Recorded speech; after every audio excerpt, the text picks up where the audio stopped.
Hi, I'm Tom Chapman and welcome to my first lesson here at iDrum magazine. We're going to be looking at the fantastic and versatile instrument that is the cajon. Over the course of the next 6 lessons, we're going to look at the fundamental basics of cajon playing and good technique. We're going to look at some systems and approaches that are going to help you get a bit more creative with your cajon playing.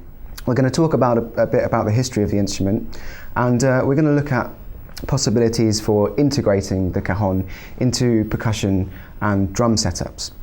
Now, I've been playing the cajon for about 7 years now, and over that time I've watched this instrument develop from pretty much complete obscurity, where you would turn up at a sound check and a sound man would look at you blankly and wonder what this crate was that you'd carried onto the stage, to real popularity that it's got these days, particularly amongst drummers looking for a portable acoustic alternative to the drum kit to use in unplugged gigs and settings like that, for example.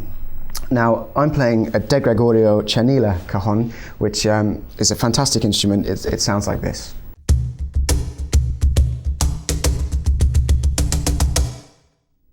So, as you can hear, it's got quite a controlled bass tone, very sharp snare tone at the top there. This is partly the instrument itself, and also it's the way that I've set it up. I tend to go for quite a controlled bass tone there.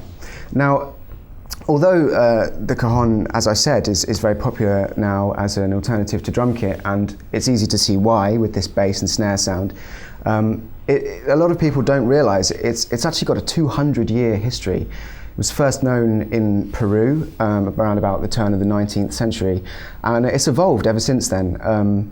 It first went to Spain in the mid-1970s with Paco de Lucia, the flamenco guitarist, who spotted it when he was touring in Peru and thought that's going to be fantastic for flamenco music.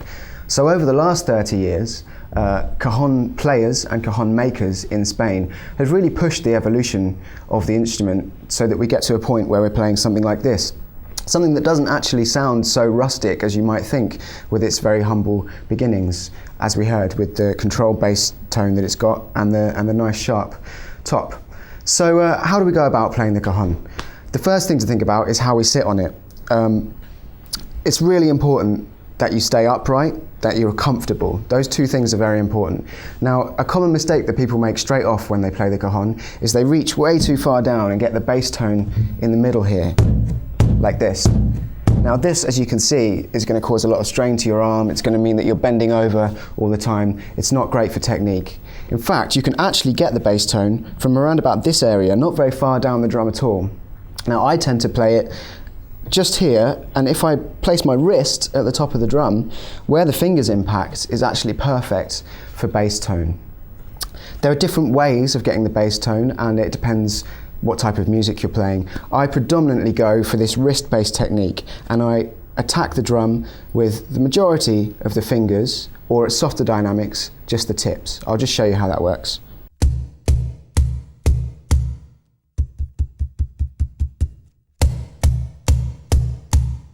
I also find that if I want to make a big bass accent, maybe quite a clipped bass accent, I might use the whole hand like this. You can see the sound is completely different. There's nowhere near as much resonance as when we play like this. Really whack it with the whole hand. Now, for the top sound, traditionally people use the fingers across the top area of the drum here to get this kind of snare sound. For ease, and given that this is iDrum magazine, from now on in I'm just going to call these two tones the bass tone and the snare tone. So with the snare tone, we can use the fingers here, right at the top, anywhere across the front. Something that I like to do is maybe a bit more akin to a conga slap, so we get the hand into more of a curved position and we go for the corner.